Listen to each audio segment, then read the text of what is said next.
श्री राम जय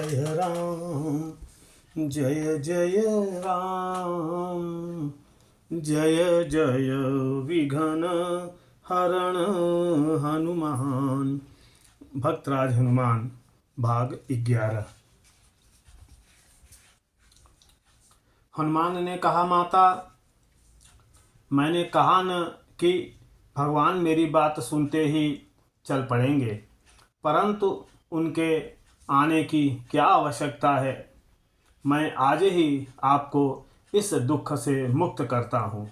आप मेरी पीठ पर चढ़ जाइए, मैं आपको पीठ पर लेकर समुद्र लांघ जाऊँगा। जैसे अग्नि हवन किए हुए भविष्य को तत्काल इंद्र के पास पहुंचा देता है, वैसे ही मैं आपको तत्काल प्रवर्षण गिरि पर विराजमान भगवान राम के पास पहुंचाए देता हूँ। भगवान की कृपा से न केवल आपको बल्कि रावण के साथ सारी लंका को मैं लेकर ले जा सकता हूँ। अब देर मत कीजिए। जब मैं आपको लेकर चलूँगा तब कोई भी राक्षस मेरा पीछा नहीं कर सकेगा। हनुमान की बात सुनकर सीता को बड़ी प्रसन्नता हुई। उन्होंने कहा, हनुमान, तुम्हारा शरीर बहुत छोटा है, तुम मुझे ले चलने का साहस कैसे कर रहे हो। हनुमान ने सीता को अपना विराट रौद्र रूप दिखलाया। वे बढ़कर सुमेरु पर्वत के समान हो गए। उन्होंने सीता से कहा, देवी, अब देर मत करो। कहो तो राक्षसों के साथ लंका को ले चलूं, और कहो तो राक्षसों को मारकर लंका को ले चलूं। निश्चय कर लो और चलकर राम लक्ष्मण को सुखी करो। जानकी ने कहा, हनुमान, मैं तुम्हारी शक्ति, तुम्हारा बल जान गई। तुम वायु और अग्नि के समान प्रतापशाली हो, तुम मुझे ले चल सकते हो, परंतु तुम्हारे साथ मेरा जाना ठीक नहीं है। मैं तुम्हारे तीव्र वेग से मूर्छित हो सकती हूँ, तुम पर से गिर सकती हूँ। राक्षसों से तुम्हें बड़ी लड़ाई लड़नी पड़ेगी और मेरे पीठ पर रहने से तुम्हें बड़ी आपत्तियों का सामना करना पड़ेगा। युद्ध की बात है, पता नहीं तुम जीतोगे या वे जीतेंगे। तुम जीत भी सकते हो, परंतु इससे भगवान का यश नहीं बढ़ेगा। पर मेरे इस प्रकार जाने से बहुत लोग सोचेंगे कि हनुमान अपनी पीठ पर किसको लिए जा रहा है। नारायण।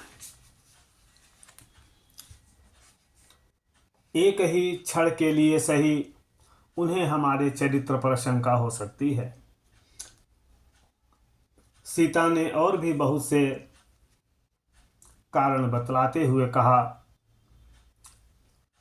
पति भक्ति की दृष्टि में मैं स्वेच्छापूर्वक तुम्हारे शरीर का स्पर्श नहीं कर सकती। रावण ने मेरा शरीर छू लिया था, वह तो व्यवस्था की बात थी, मैं असमर्थ थी, क्या करती। जब राम यहाँ आकर राक्षसों के साथ रावण को मारेंगे तब मैं उनके साथ चलूँगी और यही उनके योग्य होगा। हनुमान ने सीता की बातों का सम्मान किया, उनकी प्रशंसा की। सीता ने कहा, बेटा, तुम्हारी भक्ति, भगवान पर विश्वास और तुम्हारा बल पौरुष देखकर मुझे बड़ा संतोष हुआ है। मैं तुम्हें आशीर्वाद देती हूँ कि तुम बड़े बलवान, शीलवान, अजर, अमर और गुणी हो। भगवान सदा तुम पर स्नेह रखें, भगवान सर्वदा स्नेह रखें। यह सुनकर हनुमान प्रफुल्लित हो गए। उन्हें और चाहिए ही क्या, जीवन का परम लक्ष्य तो यही है। उन्होंने माता के आशीर्वाद को अमोघ कहकर कृतकृत्यता प्रकट की। माता का दर्शन हो जाने के बाद हनुमान ने सोचा कि अब तो श्री राम का रावण से युद्ध होना निश्चित है, परंतु इसका किला इतना मजबूत है, इसकी चहारदीवारियाँ इतनी सुरक्षित हैं, इसके दरवाज़ों पर ऐसे ऐसे यंत्र लगे हैं कि सहज में इसे जीतना संभव नहीं है। इन्हें तोड़े बिना हमारे आक्रमण का मार्ग नहीं खुल सकता, परंतु इन्हें तोड़ा कैसे जाए, यह एक प्रश्न है। अच्छा, मैं तो बानर हूँ न, मैं फल तोड़कर खा सकता हूँ, क्योंकि अब भगवान का काम हो चुका है। मैं वृक्षों के कुछ डाल पात तोड़ सकता हूँ, क्योंकि इन दुष्टों को उत्तेजित करने का यही एक मार्ग है। हनुमान ने निश्चय कर लिया। उनकी बुद्धि और बल देखकर माता ने भी अनुमति दे दी।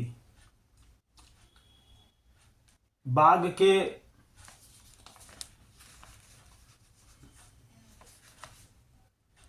अनेकों वृक्ष नष्ट हो गए, बागवान खदेड़ दिए गए, हजारों राक्षस धूल में मिला दिए गए।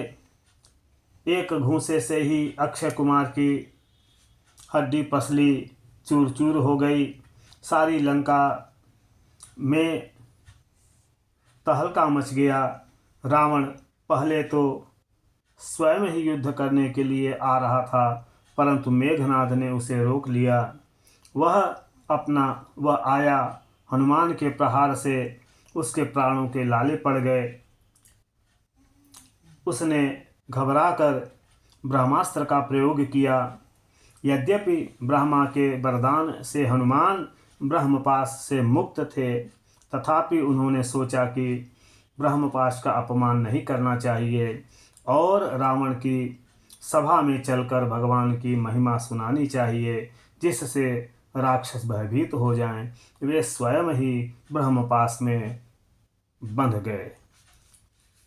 जय श्री राम। श्री राम जय राम, जय जय राम, जय जय विघ्न हरण हनुमान।